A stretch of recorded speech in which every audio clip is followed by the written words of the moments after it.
championship, but if you start talking about all teams and everything being equal, playing their best basketball that they're capable of, I think that. So here's the deal with the Lakers, right? First time they played the Warriors, they blew a 14-point fourth quarter lead.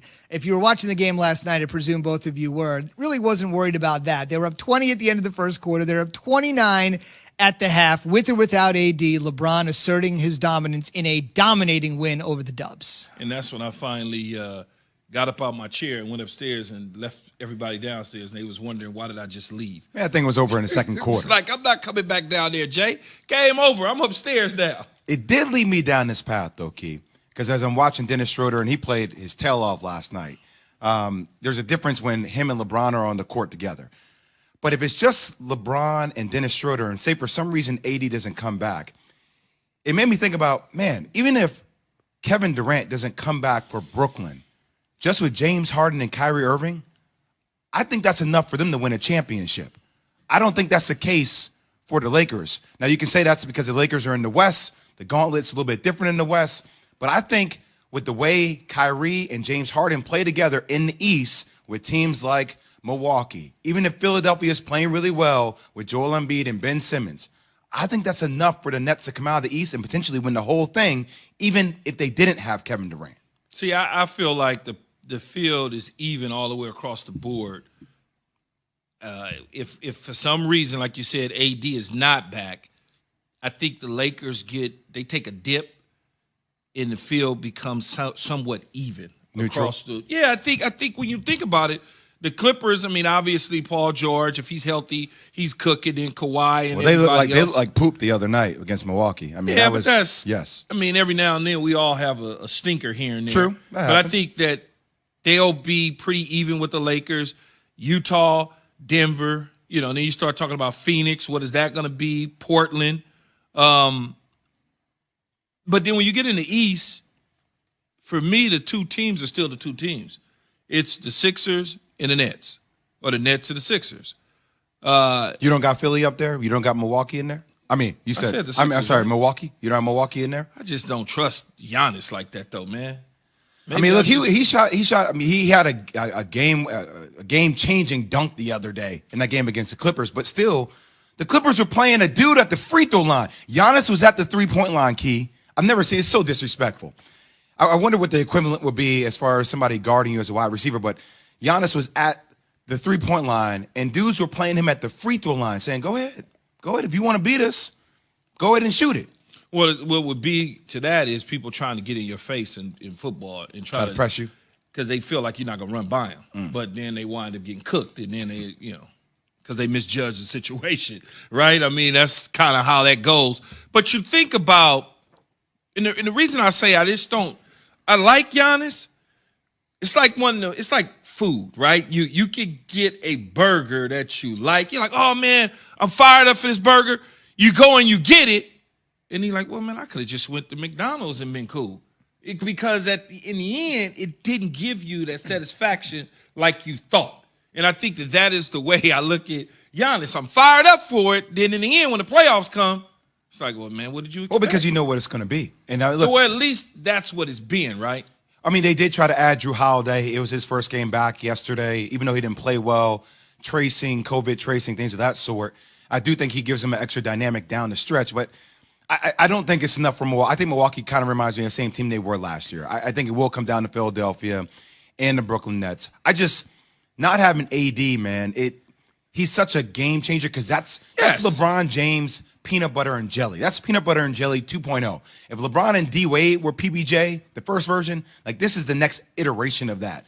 And it makes the game easier for them all the way around. But can LeBron do what he was able to do in Cleveland at times without having a true a running mate, where Dennis is more of a 2B instead of a 2A? Yeah. Can he put enough on his back to make up the difference for whatever AD left behind? But see, I think that's what we had a chance to find out a little bit during that stretch when Dennis wasn't there and when AD wasn't there, right? Like it was, look, LeBron is still a machine. LeBron can do things that are superhuman. I forget what game they were about to play, and we were like, hey, it was against the Utah Jazz without Dennis Schroeder and AD. I was like, hey, man, look, like I wouldn't put it past LeBron to go off for like 40 and have a triple-double and potentially win this game. I'm not saying that one game was an indictment on LeBron. LeBron is still incredible. But I don't know if LeBron is the same LeBron he was 10 years ago that can put a whole team on his back the way he used to be able to do that. He needs the extra pieces to help. And I don't know if Dennis Schroeder is that one person to get them over the hump to get out of the West. But ever since he's been back, what are they, 2-0 2-0. now? So they're 2-0 with Schroeder back in the lineup. Beat Portland, beat Golden State. I mean, they blitzed Golden State last night. Yeah, beat both teams. I mean, they're not juggernauts, but they at least took care of business, right, Zubin? Yeah, let's reset the situation. So you're wondering what the Suns are going to be. That's interesting because that's who the Lakers have next tomorrow. So we'll see if the Lakers can go to 3-0. Just to set the rest of the week, by the way, we're already at the All-Star break, which is a little bit weird with this schedule. Just a reminder, we'll have games every day, Monday, Tuesday, Wednesday. Then there'll be a slate of games on Thursday. Then the league will be off Friday, Saturday, All-Star games Sunday. And then we'll resume action next Wednesday. Jay invoked Giannis as the two-time defending MVP. LeBron is making a great case for the award himself, playing without AD. He's getting a little bit tired of answering this question, but yes, it is, again, after the game last night, his job to figure out how to move this team forward. It's my job to, like you said, to figure it out, and on both sides of the floor. And I think defensively, I've just been a little bit more active, trying to be in the right position where that it benefit our team, benefit myself. But I've just been flying around, and it's helped out our team. And everyone's been flying around. They've helped me out as well too. So I'm definitely not okay with losing. And so it's my job to figure it out what's going to be the best for our team. And we've done a good job of that the last couple games. And Jay, I think if you make the case for LeBron being the MVP, it's a strong case to make, but you've got another guy, you briefly mentioned it here at the top, another guy that's closing fast and in your mind has surpassed the king for the moment. The leading board right now, James Harden, Joel Embiid, and LeBron James. I think LeBron James lost a little bit of that luster during that stretch when both Dennis Schroeder and AD have been out. Obviously, they didn't win the game. It was tough for him. He still played well, but I think we were kind of wondering if LeBron James could put this team on their backs, on his back, and really carry them to the next level. Joel Embiid, he's been dominant in the East, and I think James Harden, without KD, even though they lost one the other night at home to Dallas, he's just been playing out of his mind. Now, look, LeBron James can easily get back into this race. This is not over. This is constantly fluid and moving. But as of right now, James Harden, number 1, Joel Embiid, number 2, LeBron James, number 3. James Harden's been cooking for sure, but I'm not ready to just because LeBron James dropped 3 games without AD in the lineup and Schroeder in the lineup. Was it 3 or 4? Well, I don't remember the number. It's either 3 or 4 games. 1, 2, 3, 4, yeah. They lost 4 games. 4 games without those 2 in the lineup. I'm not ready to just decide that LeBron James isn't the MVP and he doesn't have the momentum that he had prior to that. You just gotta look at where they are down the stretch opposed to before the All-Star break. Which I would say, look, James Harden was by himself without Kyrie and KD. They lost to the Dallas Mavericks, so it kind of hints to Key's point a little bit. But still, that 4-game losing streak, you did want to see something a little bit extra from LeBron potentially.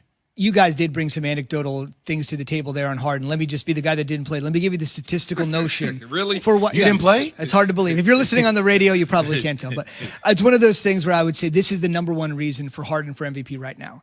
He used to lead the league or be the league leader in a stat that's important but not flattering. It's called usage rate, right? Always touching the ball, dribble, kick your leg out, go to the free throw line with 2 seconds to go on the. Well, that's his thing, right? I just looked at James Harden's usage rate. It's down to 34th in the league. All this familiar characters. Giannis is up there. Luka's number 2. Giannis is there in the top 10.